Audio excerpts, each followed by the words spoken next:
There are four main types of crisis affecting education in the United States today, and within those four categories are 12 subcategories of complex social, financial, and political issues that are contributing to them. And so before we move forward with this video, I have to give you a bit of a warning. This video is going to make a lot of you real uncomfy. Not because I am going to point fingers or say that any one issue is to blame, but because we are all to blame in some way or another. Conservatives and liberals are to blame, teachers are to blame, parents are to blame, the economy is to blame, and everything else in between has contributed to these crises in some way or another. So my promise to you, gentle viewer, is that I will try to be as neutral about these issues as I reasonably can be. I will present both sides of the argument wherever that might be relevant,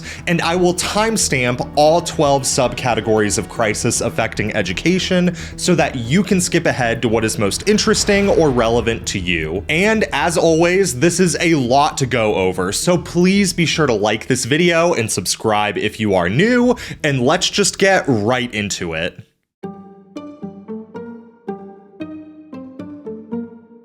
So when you go on Reddit and you look at threads about the impending collapse of education, almost inevitably you're going to see people bemoan the privatization of public education. So I'm going to start there, specifically with the charter school and the school choice movements. But just to make sure that we're on the same page, let's start by defining some terms. When I say the privatization of education, I'm talking about taking a student out of the school that they were zoned for and putting them into a different one. This can be done by force, out of necessity, or even because there are incentives to do so. A student might get pulled out of public school by force because they got expelled and had to go to another school. They might go out of necessity because they were being incessantly bullied and had to go to another school for their own well-being. In my case, we actually used school choice growing up so that I could attend the same elementary schools that my mom taught at, which overall made our lives easier. And then students might also be incentivized to go to a different school for better opportunities. Athletic recruiting, academic access to things like the IB program,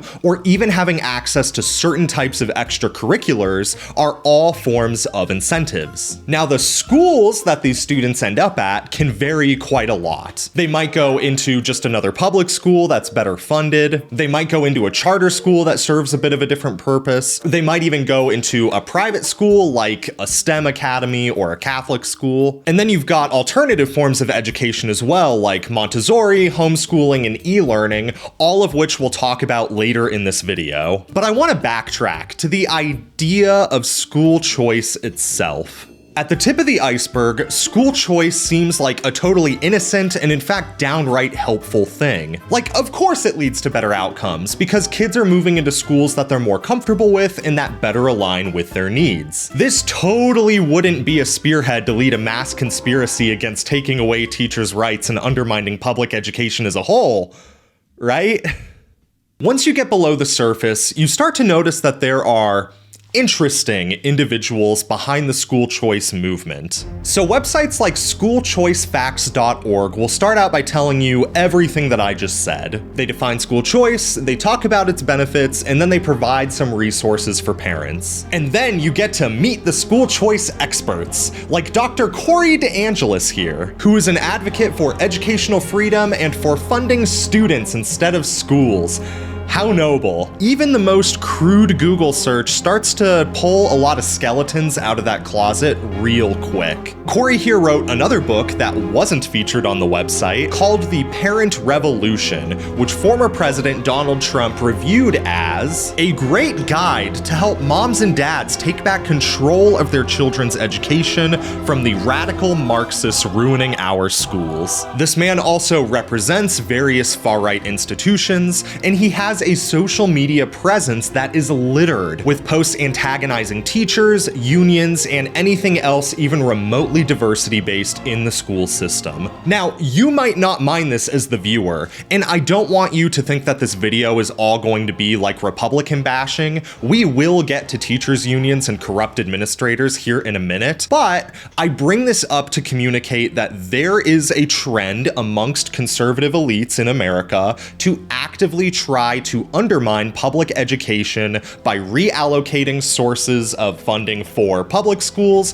and reallocating them into other systems that predominantly benefit white, wealthy, and Christian Americans. In 2015, billionaire investors spent $323,000 to ensure that corporate reform advocates held a majority in the Denver school district. And ever since, Colorado has been increasingly expanding their charter school system with very few regulations on who is teaching at those schools and what gets taught. And at the federal level, politicians like Betsy DeVos and Ron DeSantis have actively fought to redefine what public education is, so that tax dollars can be reallocated out of the public school system and funneled into private and especially religious private schools. However, it's not just Republicans that are pulling their kids out of the public school system. Liberal parents have increasingly been putting their kids in private schools as a response to social issues like book bans and anti-DEI legislation, and are significantly more likely to not just put their kid into a different public school, but to stick them into either elite private schools or into more new age forms of alternative education, specifically things like Montessori schools. Now, Montessori is hard to define because the term is not trademarked and therefore is not regulated, but generally speaking, Montessori schools refer to schools that prioritize play, creativity, unstructured learning, and/or spending time in nature, which at the surface level is a very good thing.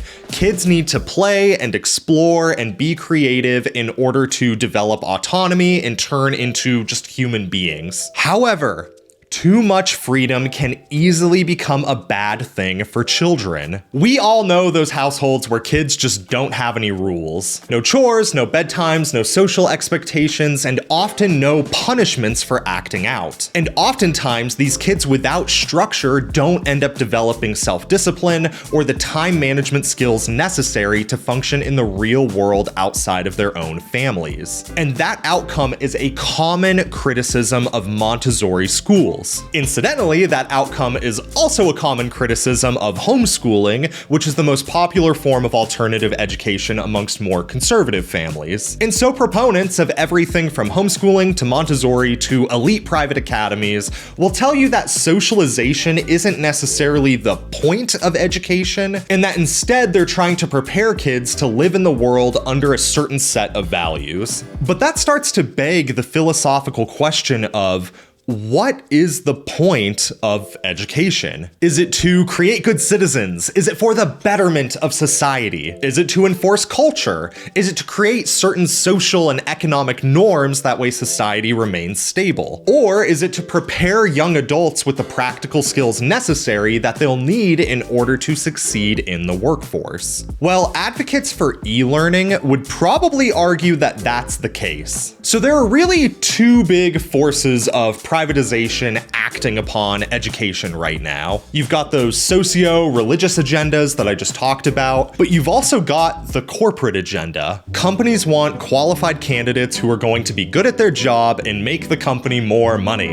And so the way that different types of companies approach education highly has to do with what type of company they are and what type of worker helps that company be successful. So nonprofit organizations and global finance firms like Goldman Sachs really value critical thinking and cultural awareness skills. So they are going to funnel money into big name universities and try to get their business schools to do things like sponsor study abroad programs and implement implement more humanities coursework into their degrees. Blue-collar companies, on the other hand, are going to recruit heavily from community colleges and colleges that offer 2-year licensing programs. And so their talking heads are going to go onto LinkedIn and start posting rants about how we need to bring the trades back into school. And then tech startups would argue that education should be acquired at home.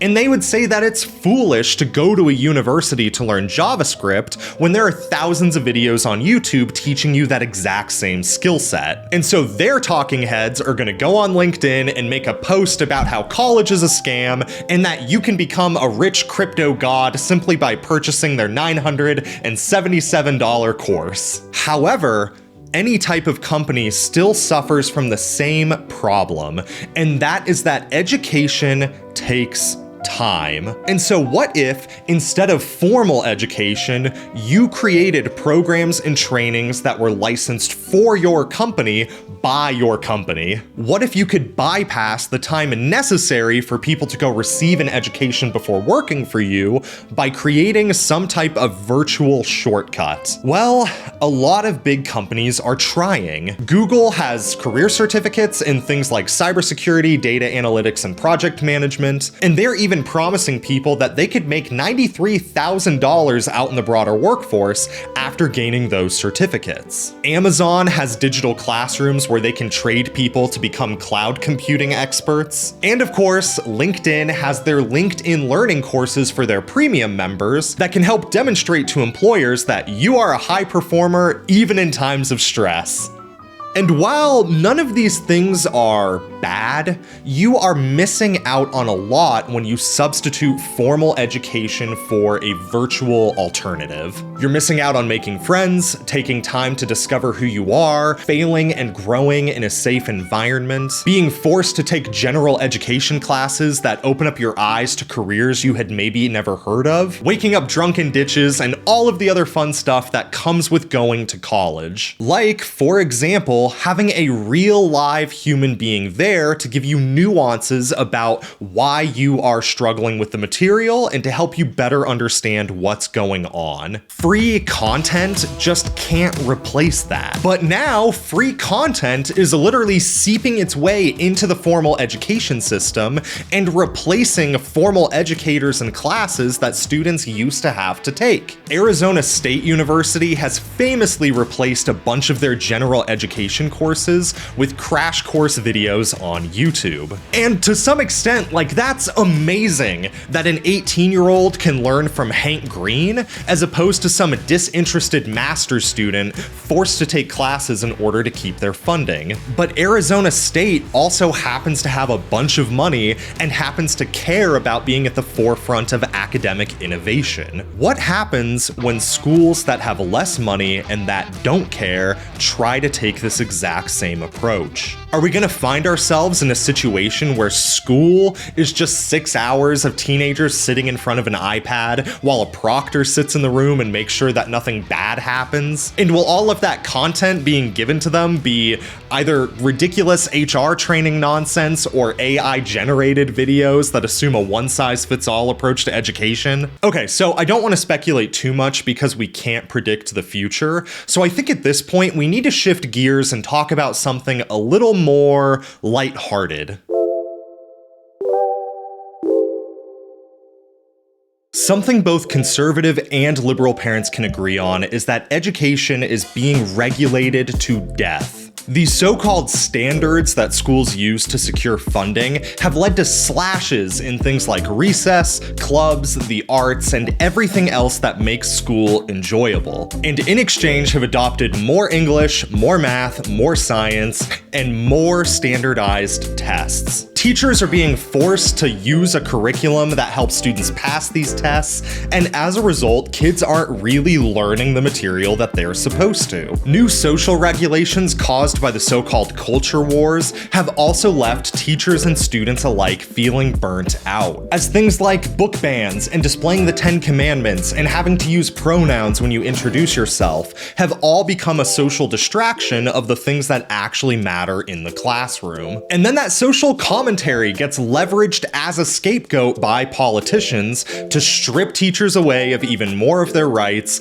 and to make teaching a worse and worse profession to be part of. And this is to the point that politicians now have stances on things that aren't even real, like the hoax of whether or not to put litter boxes in school bathrooms for furries. In the words of Gwen Stefani, this is bananas. B-A-N-A-N-A-S.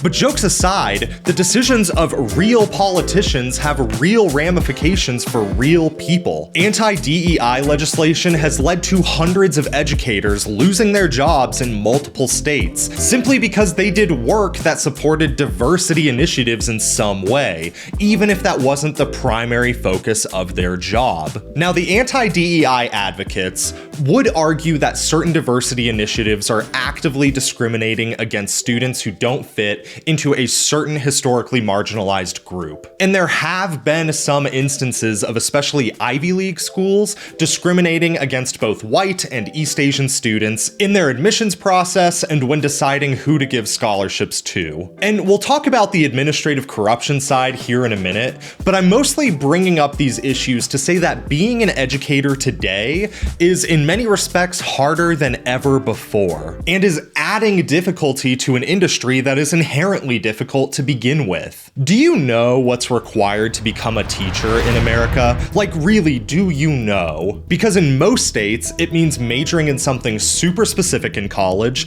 like secondary education with an emphasis in the physical sciences, and then doing a year-long unpaid student teaching just so that you can become licensed to start working as a teacher in that state. And that structure pushes out huge swaths of the population who could otherwise become teachers. It pushes out people in industry who want to be teachers. Like, if you're working as a biochemist at a lab and you decide that you want to become a high school biology teacher, you straight up can't do that in most states. You would have to go back to college and get an entirely new degree, and then again do a 1-year-long unpaid student teaching before being able to actually teach your expertise. So industry people are straight out of the question. Poor students are often pushed out as well, because again, it's not realistic to do a year of unpaid work before graduating. And then men in general get pushed out of this system because men are a lot less likely to have families or spouses who are willing to support them financially, again, while doing unpaid work for a year. And that all is just to get your foot in the door. Like, being a teacher really sucks too. Children are rude and disrespectful, and most teachers have been victims of both physical and emotional violence from these kids, all while having zero legal protection if a student happens to harm them. Now, pay has been getting better in certain states, specifically for high school teachers, but as we all know, teaching is a historically underpaid profession, which again, pushes out people like single moms and potentially men who can't support an entire family themselves on a teacher's salary alone. And that is to say nothing of the droves of people working at schools who aren't actually teachers themselves. Aides, custodial staff, program coordinators, career coaches, and clerical workers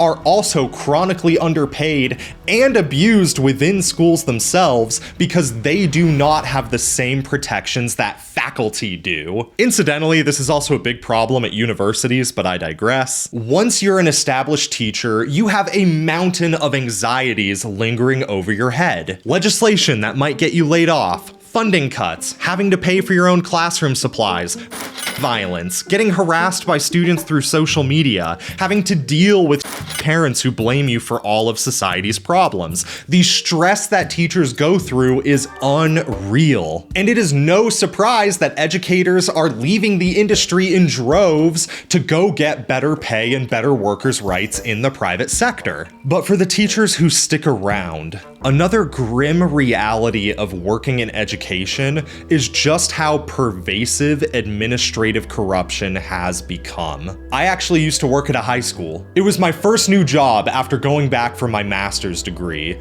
and I was helping students get CTE licenses before they graduated. I loved working as a high school career counselor. It was super fulfilling work and is still to this day probably my favorite job that I ever had. But as the year went on, I started to realize that I was being actively undermined by my administrators. They were putting roadblocks in front of me actually meeting with students, and I realized that the $4.3 million that I had been entrusted with by the Federal Department of Education to help students with things like company site visits and college tours was not being made available to me. And so after doing some digging, I decided to report my administrators for misallocating those funds. That all sounds super serious, but like at the time I didn't think that I was telling on them. I just thought that I was reaching out to some of the higher ups to make them know about this because I couldn't tackle the issue of that administrative corruption on my own. Well, that domino created a ripple effect that I never saw coming. The very next night, I got a call telling me that the principal of that school wanted me to voluntarily resign from my role. Also, super quick side note, when a company tells you to resign, that means that they just want you to quit instead of firing you. That way they don't have to pay you any unemployment benefits. So like, never voluntarily resign from a role, okay? Always let yourself get fired.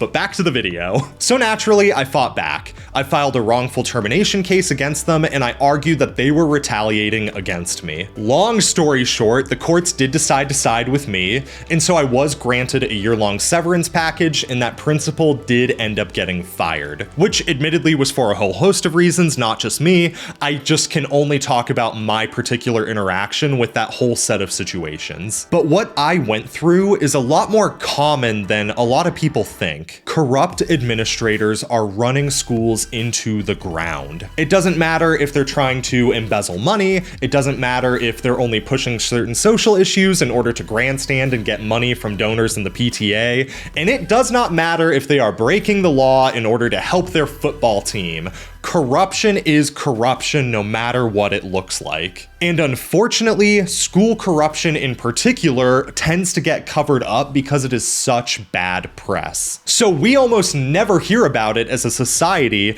even though every single person that you know working in education has dealt with corrupt administrators at some point. Now, I do want to shift gears and talk about the crisis affecting the future of education, but I would be remiss to talk about that without first addressing the issues affecting students right now.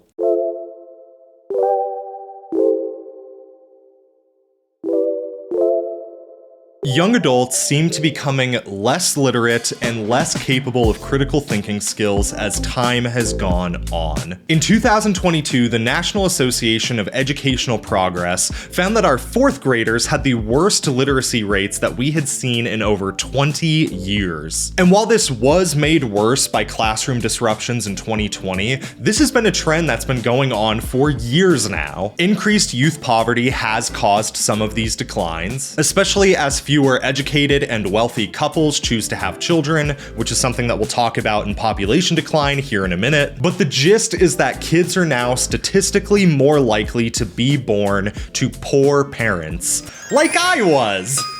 Technology has also created a class of students who are distracted, have smaller attention spans, and who are less interested in reading. And while GPAs have been growing, this is mostly a sign of standards getting lowered, as opposed to suggesting that kids are getting better at school. And as somebody who works at a university, I can tell you firsthand that today's 18-year-olds do not feel nearly as prepared to start college as my generation did when we were 18. And coupled with that lack of confidence, we are seeing students perform worse at colleges in tasks that require things like critical thinking skills and effective communication. For lack of a better way to describe this, and you will have to forgive me, Americans seem to be becoming less smart and more emotionally inept as time has gone on compared to people of the same age from generations past. Now, I would be interested to see what happens as more people my age have kids in the school system. As someone someone who was in high school in 2010, there is no way in hell that I would give a kid of mine the same unrestricted access to technology that me and my peers were given. And a lot of people my age feel the same way. So we just might see society course correct as fewer parents give their kids access to social media. Maybe. But technology aside, we can't ignore the impact that poverty and the destruction of the middle class is having on the education system. Now, I may not visually look like it, but I did attend a less than 50% white, high poverty high school in Nevada back when I was a teenager. And this came after experiencing a year of legal homelessness where we weren't on the street, but we were effectively couch surfing between different relatives after we got foreclosed on from where we were living in middle school. And I'm not saying this as like a way to garner sympathy or anything like that, but just to communicate that I know what it's like to go to poor high schools in America, and it is awful. In fact, Nevada is the only state in America that gets all Fs in every single metric when it comes to school funding. And that's mostly because wealthy districts of Nevada receive an average of $3,000 more per child than the poor students receive. So while I was learning out of literal trailers in the desert, kids 30 minutes away in a different district were going to schools that looked like this. So the simple fact that you were born poor means that even in public education, which is funded by taxpayer dollars, you have less access to quality education, fewer resources, and even less access to safety than kids do who were born into wealthier families. And the number of kids experiencing this is growing. In the last few years, the number of children living in poverty in America has grown from 5.2% to 12.4%. Now, there are obviously economic factors behind this as more families transition from being middle class to lower class as a result of things like layoffs and inflation and just general economic instability. But there are social reasons too. Wealthy, educated Americans just aren't having kids. Going through college, getting established in a career, and operating in a high socioeconomic situation highly disincentivizes people from having children, which again we'll talk about with population decline here in a minute. But couple that with the fact that poor Americans now have a less access to family planning tools. Think the defunding of Planned Parenthood and the overturn of Roe versus Wade. And we're gonna see even more kids born into poverty as the years go by. And when you're born into poverty, you're just gonna go to a school with fewer resources than if you weren't. And when you attend schools with fewer resources and worse education, then you become less literate and less capable of critical thinking skills than you otherwise could have been, which means you're not only going to be less prepared for college if you choose to go,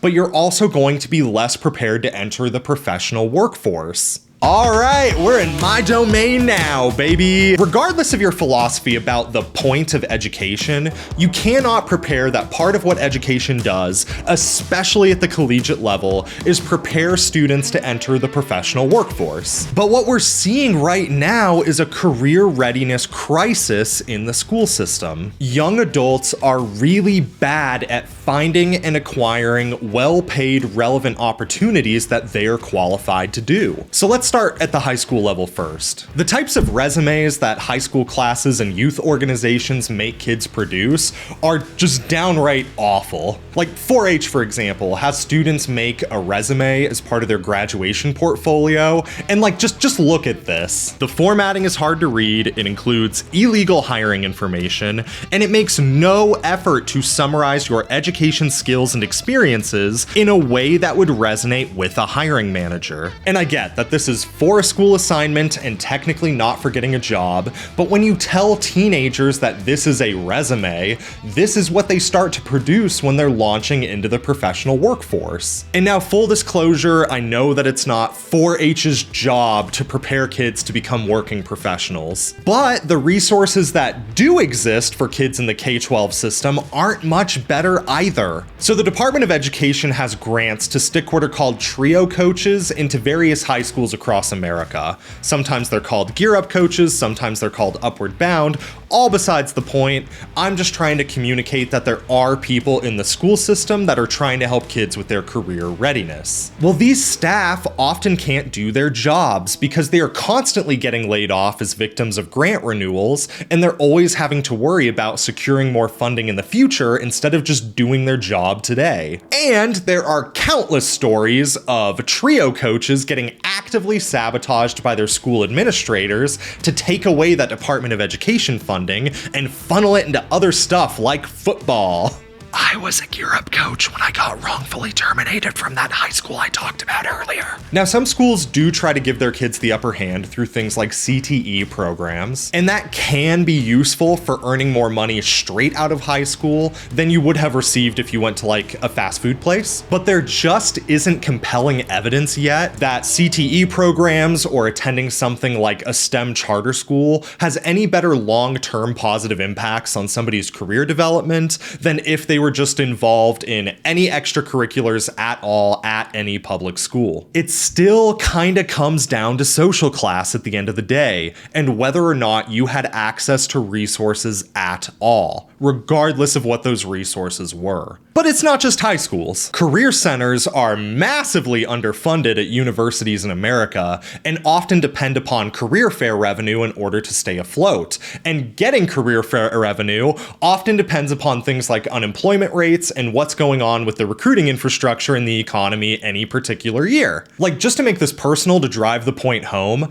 I am the only career coach assigned to a cohort of 4,000 students at my university. I can't realistically meet with 4,000 people, and therefore I don't. And so if we're not going to hire more career coaches, then the next best solution would be to put a bigger focus on professional recruiting. But again, at my school, we have one employer relations person and one event coordinator who manages career fairs for all of the tens of thousands of students and the hundreds of majors at my university. And so that's not happening without hiring a bunch more people either. And so if we're not going to bolster our career centers, then the next obvious answer would be to have the professors connect people into the industry, right?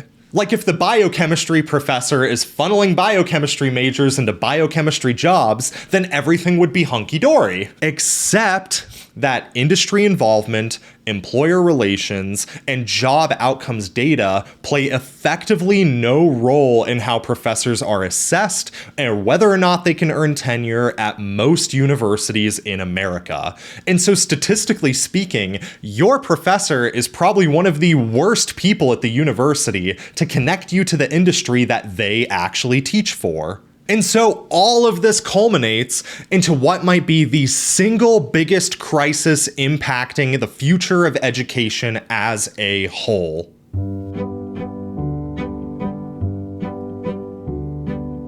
The enrollment crisis in America is kind of threefold. It's a public perception issue, a population issue, and a gendered issue. So let's start by discussing the public narrative. The public is very aware that high schools and colleges are not preparing people to enter today's professional workforce. High schools obviously aren't doing that when they're focused on general tests, and colleges are charging people insane amounts of tuition dollars and fees without any process of there being a job for them on the other side of graduation. Like I said, I'm the only career guy for 4,000 students, which is embarrassing. And so anytime you see a talking head talk about college, they're either describing it as a scam at worst or out of touch with the modern realities of today's job market at best. And while I don't necessarily disagree with them, I don't agree with them either. We still have a mountain of evidence that a college education, regardless of what you study,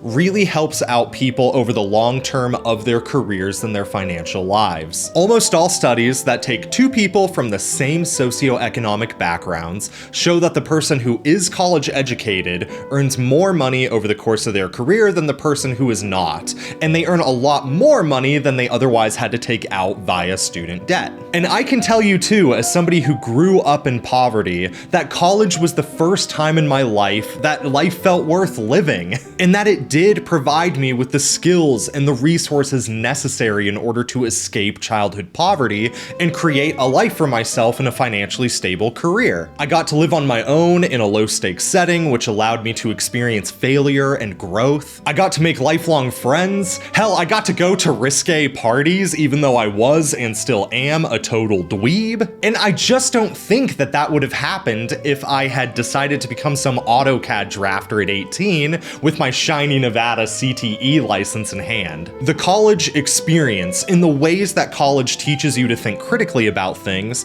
just can't be replicated very well in online modules or corporate trainings. But the public does not believe that right now. We have a public narrative crisis on our hands, and educators are only going to be able to fight that if we put our money where our mouth is and actually start supporting initiatives and the scaffolding to provide students with the resources they need to be financially successful after they leave school. And so if you're a state legislator or a school admin who is watching this, fund your career centers and your career staff. It is embarrassing that you don't.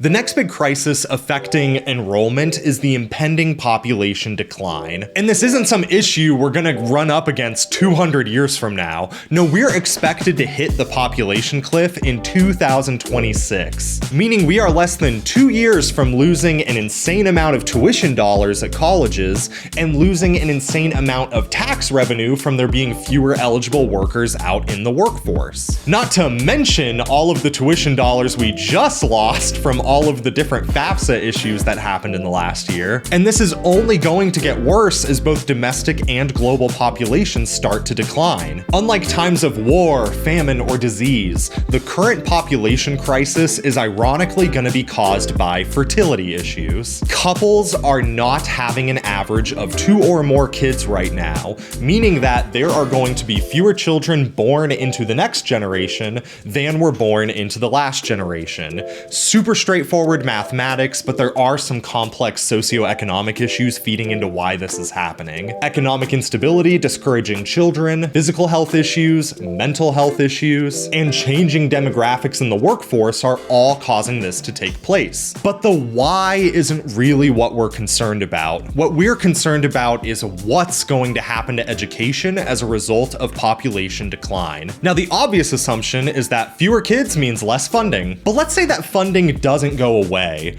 Eventually, what we're going to have is a surplus of teachers, resources, and schools that are eventually going to have to be downsized in order to better accommodate a smaller population. And again, a lot of the schools and resources that will probably go away first are the ones that are underperforming, meaning that they're just in poorer districts. At the collegiate level, fewer students means fewer tuition dollars, and at the federal level, fewer workers means fewer tax dollars and less of an ability for us to support an economy, at least in the United States, that's currently being supported by over 300 million people. And so really, the biggest anxiety overall that people have about population decline is the impact that that would have on the broader economy, and therefore the impact that that would have on education. But again, all of these outcomes are completely speculative, and I don't like to predict the future. So instead, I want to shift gears and talk about an issue that's kind of exasperating everything that we've talked about up until this point.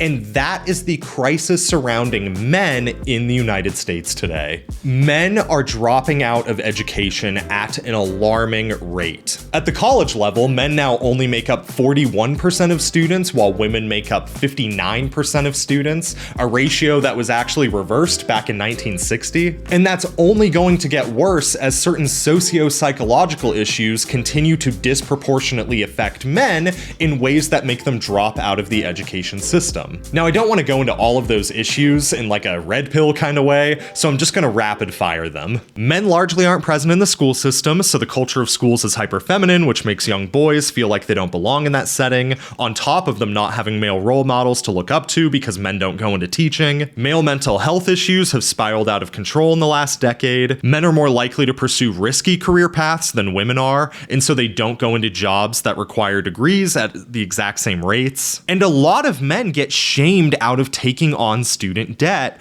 or accepting financial help from their family or their wife, and are therefore less willing to enroll in college unless they're already more financially privileged to begin with. There are obviously other issues playing into this, and some of those things I mentioned are impacting some men more than others, but the reality is that young men are dropping out of education and the broader workforce in general at an alarmingly fast rate. All of this leading to a vicious cycle where men don't feel valued because they're not producing value, therefore falling further into depression and social isolation, which then makes them produce less value, which then makes them feel less valued as they intake the wrath of society and their loved ones because they're not doing anything with their lives. If you get really deep on the discourse of this, you'll also see a lot of people worry that age gaps in dating are about to start growing as women start making more money than men faster in their careers and therefore have to date older men in order to date up financially. I don't want to dive into the conspiracy or red pill side of these things, so I'm just kind of going to put that to the side.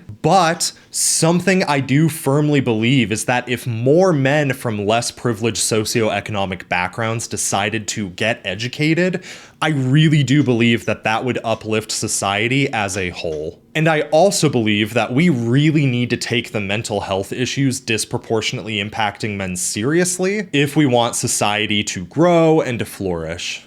So do I think education is going to completely collapse in the future? While I'm not going to outright predict anything, I do think we have a few likely scenarios in front of us. If things keep going as they are, we're going to see more people funnel out of the public school system and into more private alternatives. Some of those will be specialized charter schools, some of those will be private STEM academies, some will be religious schools, and others will be more alternatives like Montessori and homeschooling. And others will be corporatized, tech-based vocational training. And there are pros and cons to each of those forms of education. But the truth of the matter is that there are a lot of rich and powerful people who are highly incentivized to reallocate money out of the public school system and into the things that they ideologically believe would be the best for their children, not your children. But it's really hard to say if one of those can kind of culturally rise above the rest and replace the status quo of the public education system that we have today. The United States is a really, really, really difficult country to make changes in. And we've had an unbroken democratic regime for over 200 years, but not because we're so united.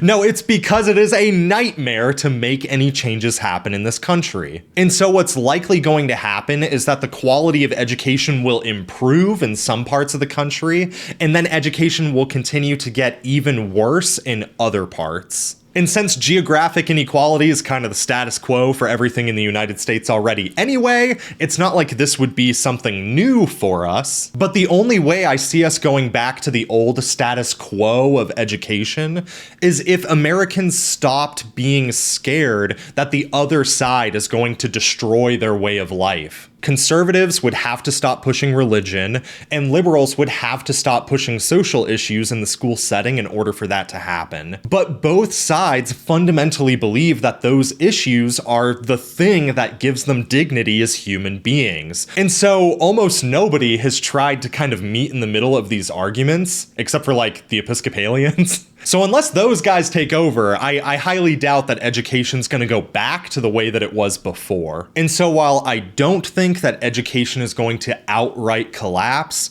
I do think that inequality is going to continue to grow for a while before things finally settle down again at some nebulous point in the future. Which means that the best course of action for somebody who has kids today and is thinking about like where to stick them for school is to probably stick them wherever you ideologically believe they would be the best off. Like, if I had kids today, I would leverage any resource at my disposal to send them to the type of school that I think would be best for them.